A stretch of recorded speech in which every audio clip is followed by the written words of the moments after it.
The outlook for the Middle East is divided between the oil importing and the oil exporting countries. For the oil exporting countries, this is a bit of a sweet spot. They're growing at about 6.5% this year. Their trade surpluses are increasing to about $400 billion this year. And as a result of that, they're able to generate economic activity in their own economies and help their neighbors. The oil importing countries, however, particularly those that have been going through a historic political and social transition, are going through a more somber economic time.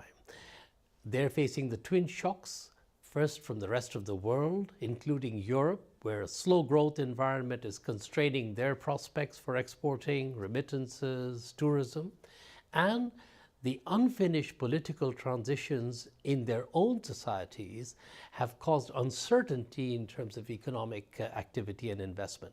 Net result, only about 2% growth for them this year, unemployment continuing to rise, and a big challenge for them is going to be to manage social pressures from an impatient population against the growing constraints on the financial and economic side.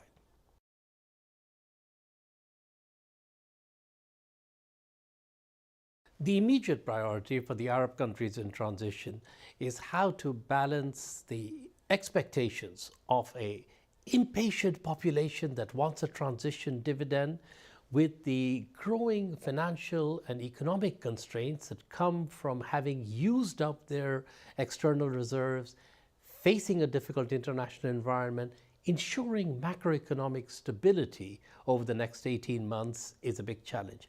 Beyond that, however, these countries also need to lay the foundations for a new economic model, which is going to be much more inclusive and job-creating growth, where everybody has a fair chance at participating in the gains from growth, and where there are safety nets that protect the poor without wasteful subsidies on energy that are consumed mainly by the rich. So a short-term stabilization agenda and a longer-term agenda for inclusive job-creating growth.